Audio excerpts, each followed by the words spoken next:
War childhood नामी museum की Washington में नुमाइश ऐसे बच्चों की ज़ाती अशिया, याददाश्तों और कहानियों पर मबनी है जो जंग के दौरान बड़े हुए।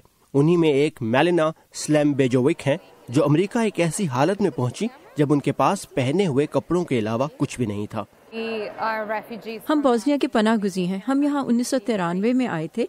मेरे लिए सबसे कीमती चीज़ ये कंबल है जो मैं अपने साथ लाई थी। इसके अलावा एक प्लास्टिक बैग और एक निहायत बदशक्ल टेडी बेयर था जो मैंने अपनी बेटी को दिया। ये चीज़ें मेरे लिए बहुत कीमती हैं। ये म्यूजियम जंग के बाद जिंदा बच जाने वाले कम उम्र तरीन अफराद को अपनी कहानियाँ दुनिया से बांटने का मौका फराहम करता है। आप कहानी का मुख्तलिफ रुख देखते हैं। जंग के बारे में मनफी बातें तो बहुत होती हैं, लेकिन बच्चों के तजुर्बात के बारे में आप कम ही जानते हैं। ये वाकई उम्मीद, हिम्मत और बका पर मबनी है। पॉली बोडुविक कैम्बोडिया में नस्ल कुशी से भाग कर आई हैं। उनका एक बड़ा खानदान था, लेकिन अब उनके खानदान के सिर्फ 4 अफराद बचे हैं, वो, उनकी माँ और 2 बहनें।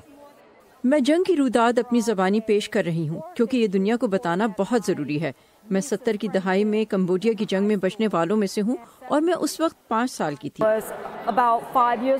इस म्यूजियम ने शाम से लेकर यूक्रेन तक जंगों को देखने वाले बच्चों की चीजें इकट्ठी की हैं और अब इस म्यूजियम के बानी अमेरिका के दूसरे म्यूजियम्स के साथ मिलकर यहाँ इसकी मुस्तकिल नुमाइश रखना चाहते हैं।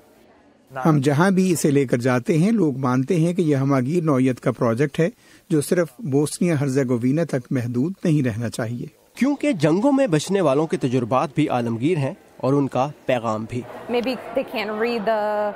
शायद वो अल्फाज नहीं पढ़ सकते और जज्बात नहीं समझ सकते, लेकिन वो खिलौनों को देखते हैं और माएँ उनको बता सकती हैं कि बच्चे भी जंगों से मुतासिर होते हैं। हमें इसको समझना और जंगों को रोकना है।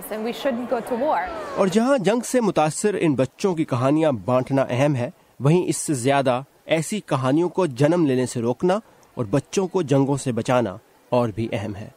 एज़रा डॉलबेरी के साथ साकिबुल इस्लाम, उर्दू VOA।